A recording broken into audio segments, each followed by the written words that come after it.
pesquisadores do Mundo Proibido. Aqui é a Patrícia Deluna, do canal Histórias Secretas. Eu tô aqui hoje para falar um pouco sobre história secreta do Brasil e da Amazônia. O que eu vou contar para vocês hoje é fruto de alguns anos da minha pesquisa para escrever meu livro Mistério do Presidente, que monta um quebra-cabeça em torno de mistérios da Amazônia entre o ano de 1950 e os dias de hoje. Fazendo essa pesquisa, eu encontrei a doutora Jane Glasman, que é fundadora do Departamento de Estudos Hebraicos da UERJ, da UFRJ, e também coordenadora, e ela deixa esse livro, que é a História Secreta das Palavras, que não foi publicado e que eu venho divulgando no meu canal, como eu estou fazendo aqui hoje. Ele é uma preciosidade, porque ele trata de um estudo acadêmico que vai levantar registros de documentos, registros comerciais, revistas, publicações em jornais antigos e estudos dos jesuítas, estudos de uma diversidade grande de pesquisadores, né? Porque os historiadores costumam a falar da história do Brasil a partir do descobrimento por Cabral. Mas muitos pesquisadores têm levantado tanto estudos arqueológicos quanto linguísticos, como é o caso da pesquisa da Jane Glasman, e são de diversas áreas do saber, tanto leigos quanto religiosos, católicos, protestantes, judeus, que vão levantar essas hipóteses, especialmente essa que eu vou falar hoje, de Salomão ter vindo junto com Irã de Tiro, não pessoalmente, né, mas uma empreitada de Salomão e Irã de Tiro para chegar às minas de Ofir. Como se diz em Reis 1, Crônicas 2, eles teriam se vindo a Ofir. Né? Mas onde seria Ofir? Há pesquisas que dizem que seria no Brasil, na Amazônia, como essa da Jane, e pesquisas, acho que eu encontrei, muito superficiais, que dizem que seria na Etiópia ou no Iêmen. Inclusive, tem um programa do History Channel sobre as minas de Salomão no Iêmen e sobre as minas de Salomão na Etiópia, e eu achei bem naquela pegada alienígenas do passado de livre associação, que não é o caso da tese da Jane. Inclusive, eu procurei o History Channel para falar dessa pesquisa e eles me falaram que não tinham muito interesse de falar de história do Brasil. Então, seria interessante a gente compartilhar bastante esse tema, porque ainda que seja só uma tese, eu acho que é muito interessante quando há muitos registros, inclusive acadêmicos, a gente pensar um pouco essa história não registrada do Brasil, especialmente porque ela está associada a judeus. Como a gente sabe que teve uma colonização maciça de judeus que estavam fugindo da Inquisição, né, logo no início da colonização, como eles entram no Brasil como cristãos novos, só se você for pesquisar registros da Inquisição, você vai descobrir que eles eram judeus, que tinham sido convertidos à força e que, na verdade, não eram cristãos, né? Eles estavam tendo que se passar por cristãos para não morrer. Então, é muito interessante a gente pensar quando alguma documentação traz para a gente um outro ponto de vista, né? Não se trata aqui de inventar uma outra história, mas de pensar em cima de coisas que são novas, porque antes não tínhamos acesso a esses documentos, ou porque não interessava registrar essa história.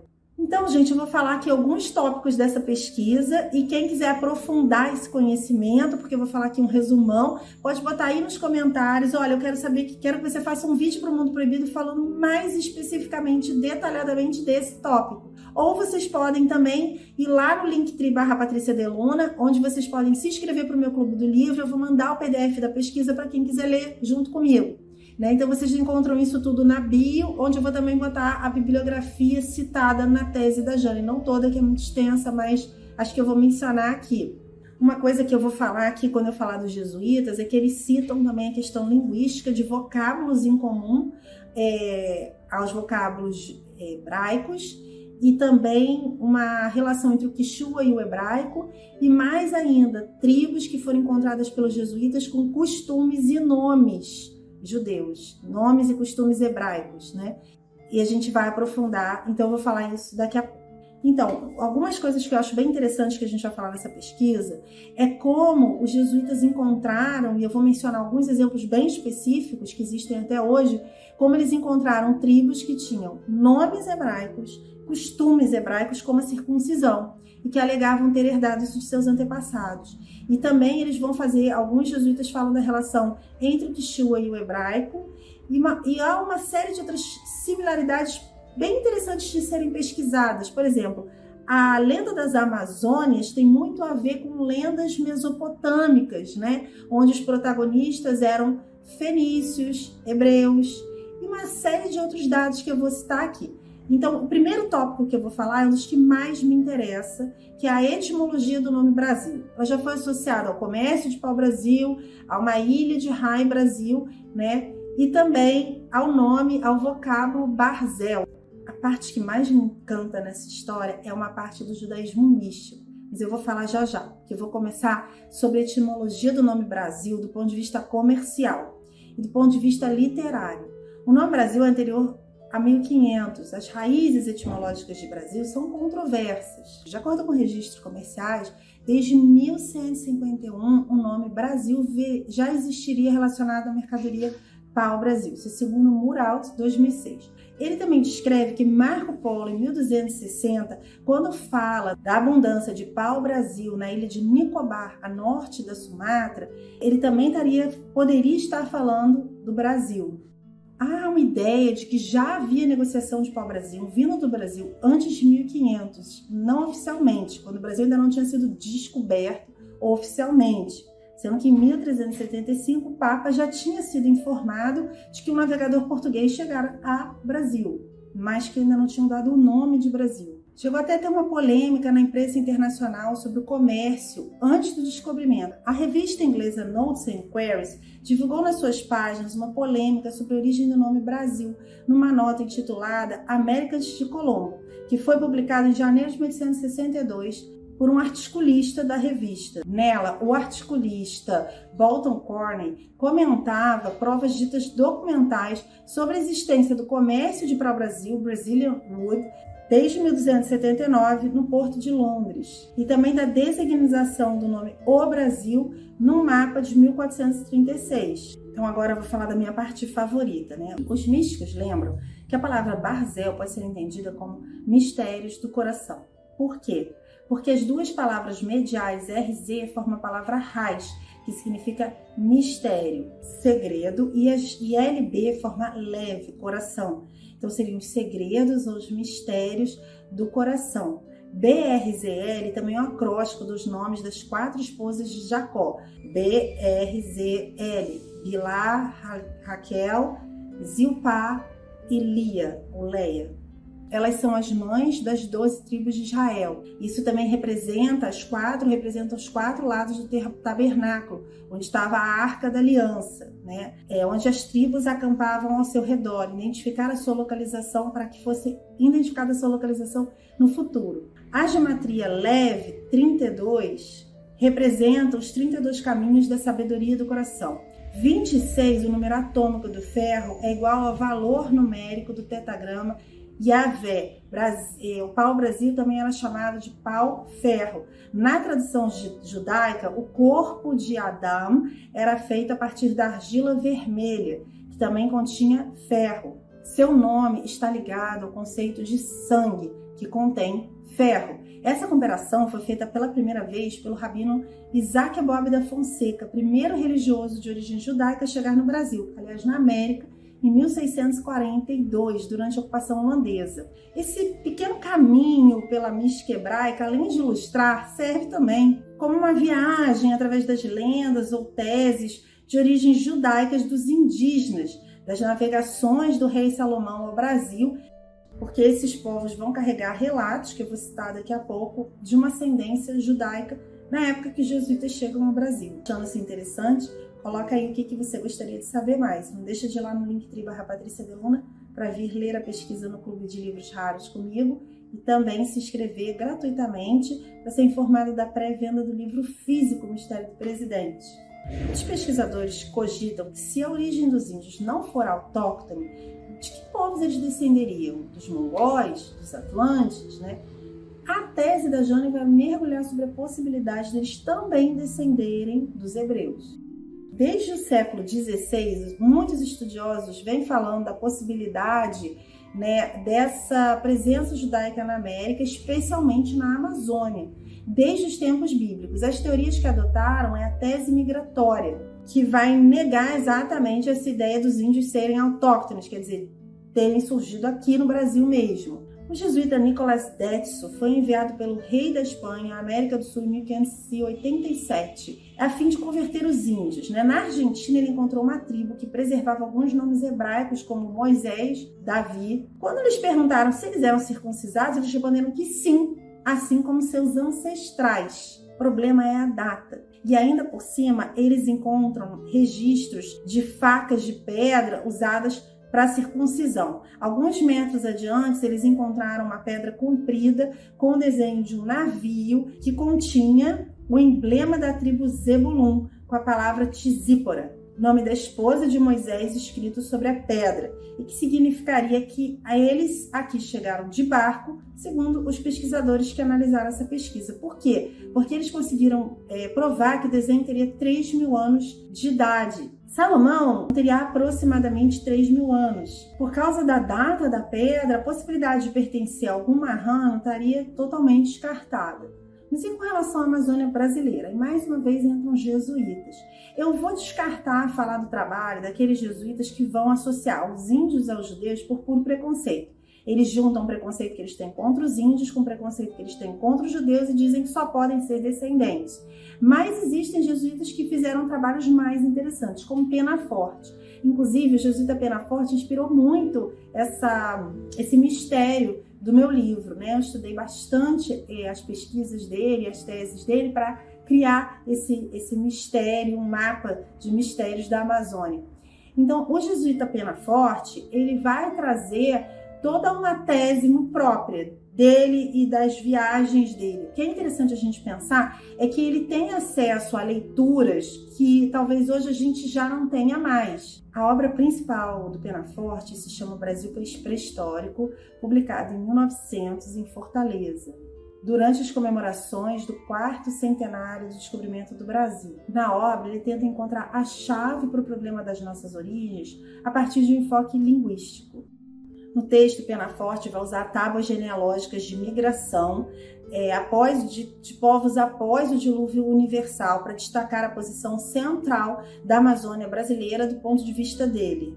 Ela teria essa centralidade tanto do ponto de vista sociológico quanto etnográfico, na suposição de que os primeiros habitantes da América, em geral do Brasil em particular, fossem descendentes do Sem bíblico e que posteriormente os hebreus, no tempo do rei Salomão, teriam chegado à Amazônia. O autor acredita tanto nisso que ele chega a apelidar a Amazônia de Solimônia e que dizia que esse seria o Império de Salomão. Penaforte, inclusive, parte da hipótese de que o tupi seria uma língua que derivaria do hebraico, apresentando também afinidades com o antigo grego e sânscrito, segundo o Bispo 2009. Essa opinião havia manifestado já nos seus estudos de filologia ontobiológica, publicados em Tuba na Revista Científica da Arcádia Americana, de 1896 a 1897, e o autor pretendia publicar ela no livro Origens Étnicas da América Pré-Histórica, baseando-se no Velho Testamento e na cronologia de gerações ali contidas. Penaforte vai tentar determinar dados relativos à chegada do homem ao Brasil, e nesse esforço ele vai se apoiar nas contagens das missões da Companhia de Jesus, que partiram principalmente da ideia de que essa população tinha se iniciado em Salomão. Agora, hoje a gente não tem, eu não sei se existe dentro de alguma biblioteca dos jesuítas essas contagens das missões, mas com certeza na época de Penaforte ele conseguia acessar esses registros das missões que foram feitas na Amazônia, lembrando que não é só no estado da Amazônia, né? É na Amazônia que está em vários estados do Brasil.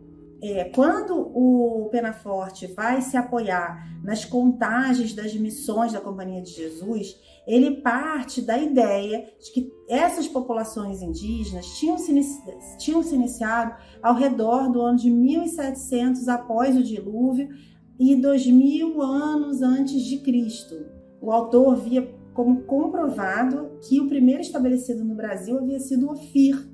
Ofir, filho de Joctã, ou Ioctã, em hebraico, e neto de Eber, em hebraico Ever, que no Velho Testamento é citado no contexto do relato sobre os descendentes de Noé, em Gênesis 10, 29.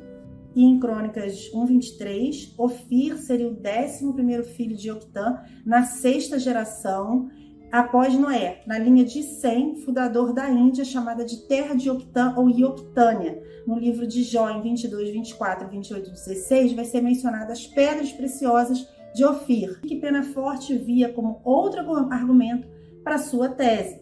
Os filhos de Ioquitã, após terem povoado o leste da Índia, eles teriam passado a América, entrando pelo Peru e pelo México e alcançando o Amazonas. Por essa razão, os indígenas da América teriam sido denominados, segundo Penaforte, índios. Nas palavras de Bispo, 2009, página 3, eu vou botar essas referências bibliográficas aí na bio, o termo Ofir, Alfigir ou Ofir, que em hebraico queria dizer fim, poderia ser entendido como Finis Índia, ou seja, uma região desconhecida do mundo. Uma região no fim do mundo. O conceito de América ou América significaria também o fim da Terra, ou os limites da Terra da Índia Oriental. A palavra não seria derivada de Américo Vespucci, mas teria suas raízes para Penaforte e outros jesuítas da época no grego e teria raízes gregas e significaria um país muito longínquo. Esses argumentos foram apresentados, inclusive, na Revista Científica da Arcádia Americana, em 3 de fevereiro de 1896. O Brasil teria sido colonizado, segundo Penaforte, pelos filhos de Ioquitã, que seriam eles, Ofir, Évila e Jobabe, assim como seus descendentes. Então é interessante a gente pensar que esse é um argumento bem antigo, de um jesuíta que estava estudando lá nos arquivos da Companhia de Jesus para dizer que as minas de Ofir, citada na Bíblia, poderia ser no Brasil. Um importante argumento para Penaforte, para os costumes de algumas regiões, seria a ligação com seus primeiros colonizadores. E que Ofir, então agora vamos falar de alguns povos especificamente. Penaforte vai dar origem hebraica fenícia aos Passes da Amazônia. Passe ou passe vem da forma aramaica de pasca, do hebraico passak, e do grego, que eu não sei se pronuncia assim, e do grego pasca, que significaria passagem, É a origem da palavra Páscoa. Outro povo muito interessante que é estudado pela Jane, mas não pelo Penaforte, são os Javaé, que estão muito presentes nas teses para as quais eu usei para construir esse quebra-cabeça do meu livro Mistério do Presidente. Os Javaé são uma tribo que apresentava alguns costumes,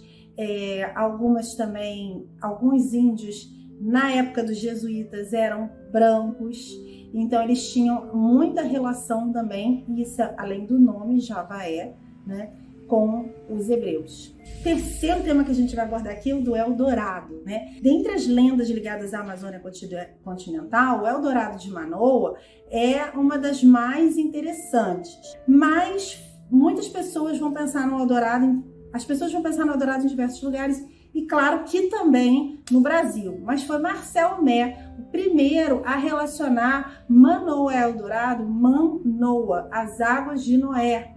A ideia seria de uma cidade tão rica que nas lendas ela é registrada como um local em que seu rei até cobria a pele com ouro para ficar reluzindo, dourado, uma cidade toda de ouro. Isso me faz pensar numa tese que é minha, não é da Jane, que eu queria compartilhar com vocês.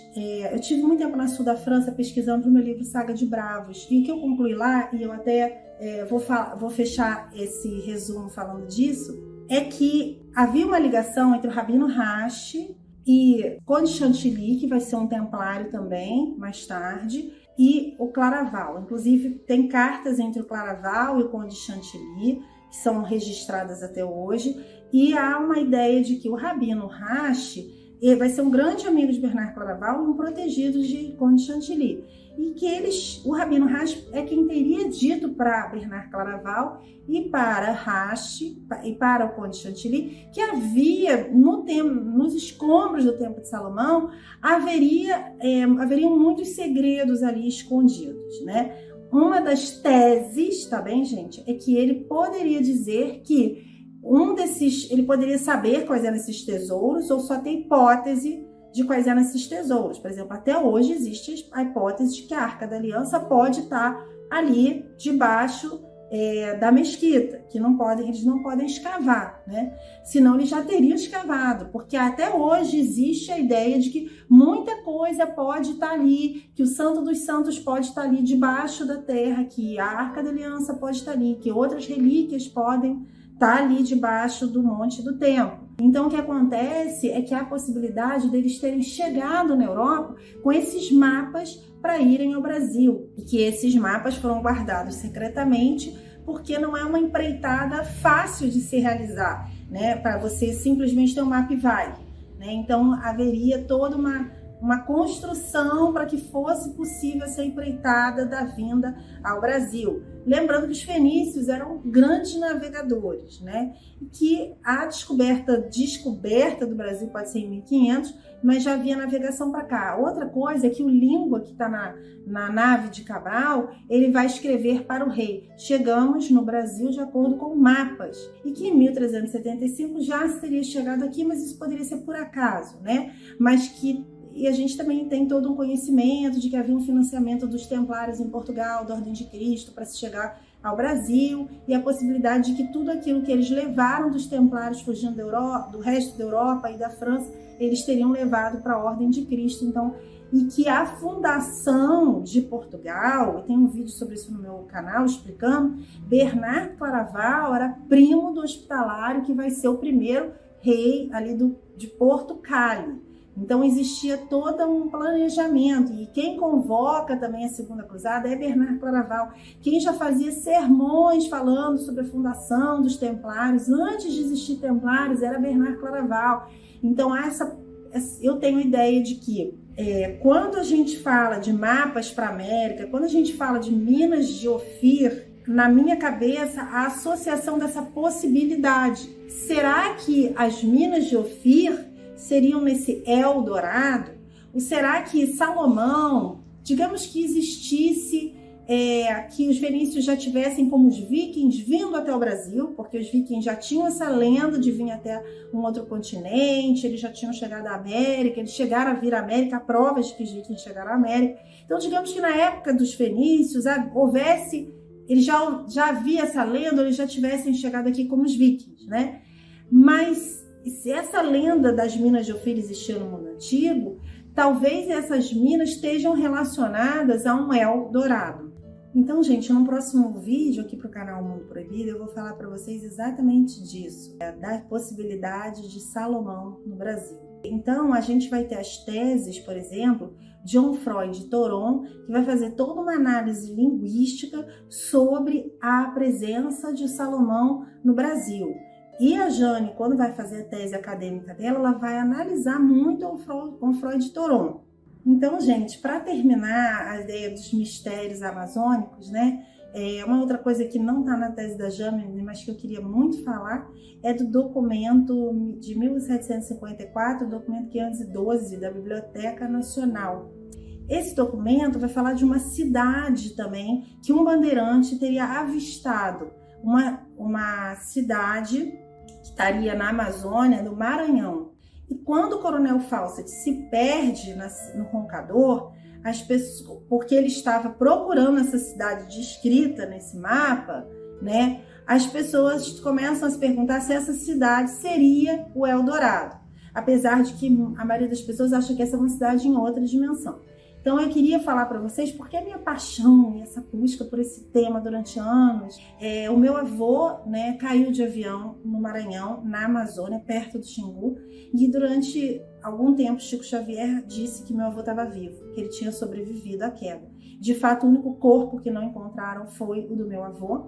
Meu avô estava numa missão oficial para os Estados Unidos e representando o governo brasileiro, uma série de expedições foi detonada a partir do sumiço dele e da queda do avião, né? Inclusive esse avião foi considerado um Titanic brasileiro, porque muitas pessoas ricas iam para os Estados Unidos, porque a imprensa marrom começou a dizer que tinha urânio no avião, não sei o quê. Então tinham missões oficiais do governo, do exército, dos americanos, missões de aventureiros, exploradores, caçadores de tesouro, e também o Rondon, que era amigo do meu avô, achou que, como o Chico disse que ele estava vivo, né, que ele deveria acionar pessoas que ele coordenava, que estavam na Amazônia em expedições que fossem procurar pelo meu avô. E esse foi o fator gerador desse livro, O Mistério do Presidente, que vai estar vendendo em março do ano que vem, mas vocês já podem entrar na lista de pré-venda desse livro para se inscrever, Linktree/Patrícia Deluna. Quem se inscrever vai ganhar convites para a festa de lançamento fechado, desconto na compra do livro, e daqui a 2 meses eu vou estar lendo a tese da Jane Glasman no meu clube do livro, com as pessoas que tiverem interesse de se aprofundar nessa pesquisa, vocês também vão encontrar isso no Linktree/Patrícia Deluna. Para quem tem interesse em saber também sobre lendas na Amazônia, cidades em outras dimensões, tem muitos vídeos aqui no Mundo Proibido sobre isso. Então deixe aí nos comentários qual a sua opinião. Você acredita que o Eldorado fica na Amazônia brasileira? Você acredita que Salomão teria vindo procurar as minas de Ofir no Brasil, ou no Iêmen, ou na Etiópia? Você acredita que os índios brasileiros podem ser descendentes dessas navegações que vieram com Salomão e alguns deles ficaram por aqui ou naufragaram aqui, ou que eles podem ser de origem não autóctone, e alguns desses índios podem descender dos descendentes, e que alguns desses índios podem ser descendentes de algumas das 10 tribos perdidas de Israel. Você acha possível que as populações pós-diluvianas, alguma delas tenha acabado no Brasil?